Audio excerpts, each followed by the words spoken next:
So I know this has been dense material. This is the deepest, the highest, most lofty aspect of our Christian faith. It is what makes us Christian and unique, and what makes the revelation of Jesus so essential. The idea of God that we receive from Jesus is something that blows our minds. Human ingenuity could not come up with this ourselves. So I'd like to just kind of recap this one more time with me looking at you, and maybe that will help. And if you have questions, please do email and give me a chance to clarify. So we have only one God, and this one God, the oneness of God, is referred to as the nature of God. So there's only one nature, there's only one substance, only one ousia of God, and that is, He is God, He is divine. So only one God. We do not want to multiply gods. However, the newness of the Christian revelation is that this one God is actually three persons. The first person of the Trinity is the Father. The second person of the Trinity is the Son. The third person of the Trinity is the Holy Spirit. The Father is entirely God. That entire eternal Godness also belongs entirely to the Son, also belonging entirely to the Holy Spirit. And yet, it is not simply modalism in which we have one God acting in three different modes.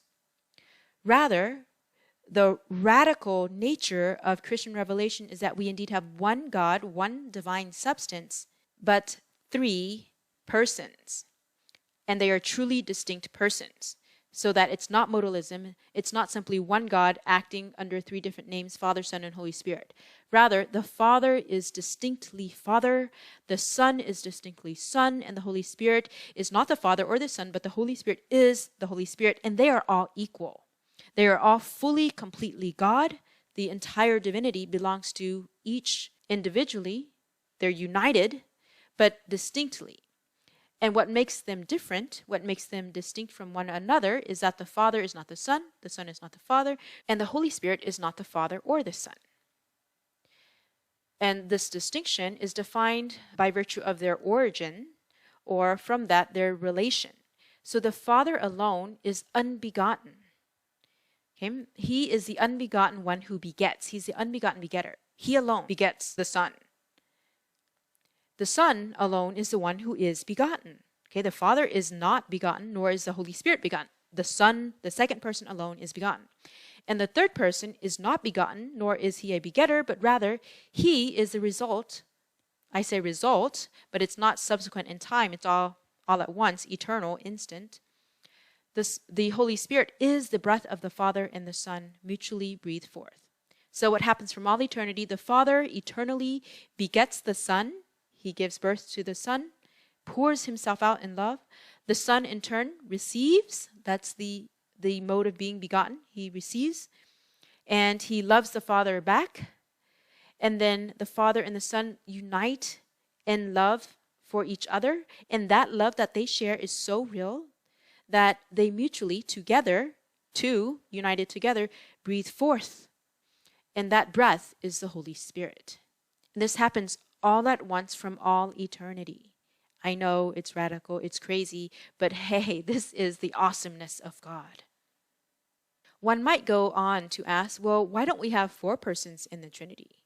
Or it would be a quadrinity. Why not four? Well, if you philosophize about this, then actually these three dynamics exhaust all of the possibilities. That one gives rise to a second, so that gives you two. And then the second with the one unite, two principles unite as one to beget a third.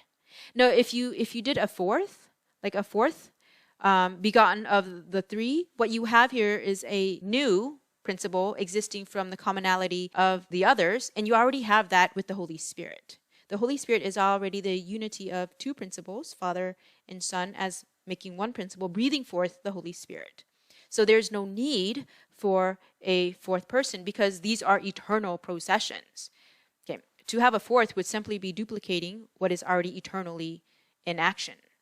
So God is one substance, and yet he is three persons, Father, Son, and Holy Spirit. Okay, take some time, take a break, take a breath, have some coffee, sharpen your mind, and contemplate these great truths of our Christian faith.